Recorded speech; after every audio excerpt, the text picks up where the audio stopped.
अभी एक साहब थे, हमारे दोस्त थे, वो किसी जगह जो है ना मुलाजिम थे, तो उनका जो जीएम था वो बहुत जालिम था, कोई था भी कोई गैर मज़हब का था और इनके दीनी मामलात में बड़ी रोक टोक करता था। तो ये आगे मुझे बार बार बोलते हैं, ये देखें ये क्या हो गया, ये क्या हो गया, अभी तंग कर रहा है। मैंने कहा यार आप छोड़ो इनको, रहने दो, माफ़ कर दो, हमारी तनख्वाह नहीं दे रहा, ये कर लिया और हमारा अलाउंस रोक लिया। फिर उसने आगे बोला कि भाई इसने जो है हमारी सहर और इफ्तार के जो वो था ना मामला, दो भी बंद कर दिए और बहुत जलील करता है और लोगों को कहता है कि तुम लोग सारे मेरे मज़हब पर आ जाओ, मेरे पीछे नमाज़ पढ़ो, जैसा मैं हूँ वैसे होने। अब जीएम है वो, जनरल मैनेजर है। अब हम लोग जितने फैक्ट्री वाले हम परेशान हैं, क्या करें। तो मैंने कहा भी देखो, दरोग बर गर्दन रावी, ठीक है, तुम जिम्मेदार हो इस चीज़ के। कहने लगा मैं सर से पाँव तो इधर भी जिम्मेदार हूँ, उधर भी जिम्मेदार। मैंने कहा चलो ठीक है, तुम्हारी मर्जी है। अब वो एक छोटा सा अमल है, वो एक हफ्ते के बाद वो शख्स आ गया, उसने कहा जी वो उसको जो है जीएम को हमारे मालिक बाहर बैठा हुआ था कहीं अमेरिका में, उसने ओहदे से हटा दिया। तो मैंने कहा क्या हुआ? कहने लगा ये मार्बल की फैक्ट्री है ना पीछे, बहुत बड़ी फैक्ट्री है जिसका वो जीएम था, उसने जाकर ना एक कोई कीमती और अच्छा ना पत्थर ख़रीदा, पूरे एक लॉट ख़रीदी ना, पहाड़ी या इस तरफ की कोई चीज़ ख़रीदी इस तरह की, और बड़े ठोक बजा के देख के, तजर्बाकार आदमी था, ख़रीदे। लेकिन जब ख़रीद ली, पेमेंट कर दी, लेकर आए हैं तो पता चला उसके अंदर कीड़ा था पत्थर में, इस तरीके से दरारें पड़ी हुई थी कि उसका कुछ भी नहीं बनाया जा सकता था। अब वो लाखों रुपए की डील थी या शायद करोड़ 2 करोड़ की डील होगी। तो मालिक ने बोला यार ये क्या हो गया? उसने बोला साहब मैंने तो बहुत अच्छे तरीके से देखा था, मुझे समझ में नहीं आया, मैंने कैसे हाँ कह दी। मैं बोला बहरहाल अब तुम सीट से यानी उतर के बैठो, अब मैं आ रहा हूँ। फिर उसने अपने भाई को भेजा, भाई सीट पे बैठ गया, ये डी सीट हो गया। अब सीट से उतरा तो इसके सारा कर्रो फर झाग की तरह बैठ गया इसका, ये क्या हो गया? टेंशन ले ली इसने, परेशान। फिर इसको बुलाया, इस मज़दूर को, कहने लगा यार मुझे लगता है कि तुम्हारी बद्दुआ मुझे लगी है। इसने बिस्किना चौड़ा करके कह दिया बेटा उल्टी छुरी से काटा तुझे, उल्टी छुरी से, देखा देख अब क्या होता तेरा। और घबरा गया, डर गया, टेंशन में आया, उसको पता नहीं क्या हो गया, बेचारे को फालिज हो गया। उसको बेचारा कहीं क्या गए, उसको फालिज हुआ, हॉस्पिटल कह रहा, फिर मैं हॉस्पिटल में उसको देखने के लिए गया। फिर उसको किसी ने कैंसर डिक्लेयर कर दिया, यानी कमर की है उसकी हड्डी में कैंसर हो गया, या जाहिर हो गया, उस टाइम था या नहीं था, फिर इतना मुझे मालूम है। अब वो क्या सबब हुआ क्या नहीं हुआ, हमने ये दुआ की थी अल्लाह ताला इसके शर से सब लोगों को बचा, जो बेचारे मुसलमान हैं, ये जालिम है, इसके शर से बचा। अब वो शर से सबका बचने की सूरत ये सामने आई, और ऐसा 2-3 मरतबा हो गया।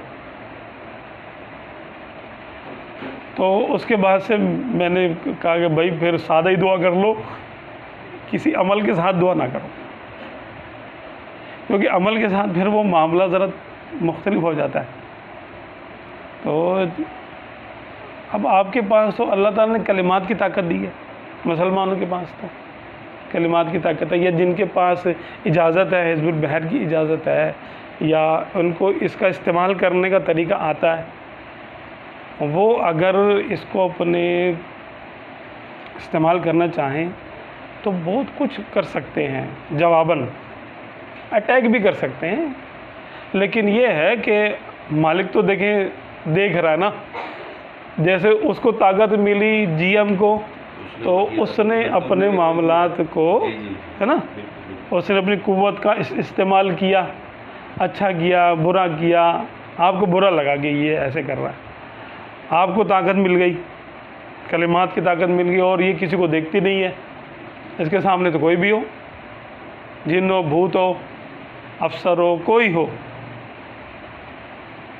अगर आप करेंगे तो हो जाएगा। लेकिन अगर गलती हो गई या आपने माअज़ल्लाह बदनीयती से कोई काम किया, तो इसका जनाब पलट भी होती है। फिर जैसे उसका तोड़ नहीं है ना, कि उसके बाद एक के बाद दूसरी बीमारी भी, तीसरी, फिर उसका अंजाम क्या होगा? अगर वो समझ गया तो तौबा करेगा उसको। यानी मैंने पैगाम जो ना भिजवाया भी था कि तुम ऐसा कर लो, तौबा कर लो। उसने तो कुछ बुरा किया नहीं था अपने ज़हन में, तो कहने लगा क्या तौबा करूँ मैं।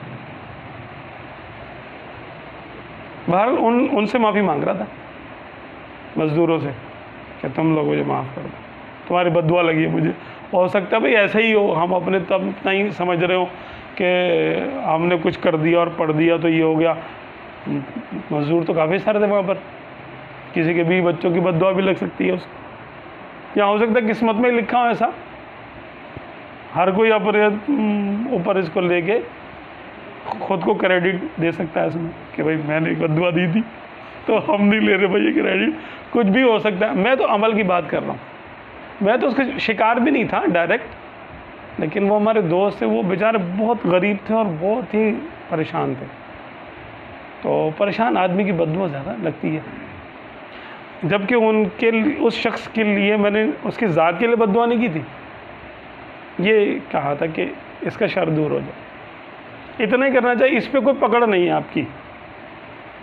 आप क़यामत के दिन ये कह सकते हैं, या अल्लाह ताला मैंने तुझसे ही तो अर्ज़ की थी कि ऐ मेरे मालिक इसके शर से मुझे बचा, ये क्या बुरा है। अब मज़लूम ये तो कहेगा ना। अमल करने में तो ये नीयत होती है, यही होती है। अमल करने में ये नीयत होती है, लेकिन अगर किसी के पास ताकत आ जाती है ना, तो वो अपनी तरफ मंसूब करेगा, फिर उसको उसका जवाब देना पड़ेगा। फिर वो अगर उसको शर को छोड़ के बोले इसका हो जाए कुछ, इस शख्स का हो जाए, यानी शख्स को टारगेट करे कि ये मुझे अब बंदा ही नहीं अच्छा लगता, फिर तो उसने फिर अपने लिमिट से उसने क्रॉस कर लिया, फिर अपने इख्तियार का उसने नाजायज़ फ़ायदा उठाया। फिर भी क्योंकि ये रूहानियत ऐसी चीज़ है कि इसमें जब इंसान अच्छे रास्ते को छोड़ता है तो फ़ौरन शैतान हाथ पकड़ लेता है उसका, चल तू मेरे साथ चल। ये अमल सिफली में तब्दील हो जाएगा। हाँ, फिर गुमराही पे चल पड़ेगा बंदा। तो बुजुर्गों ने जो उसको ये इख्तियार दिया है या फिर उसको सिलसिले की तरफ से मिला होगा, तो वो वापस नहीं ले सकते?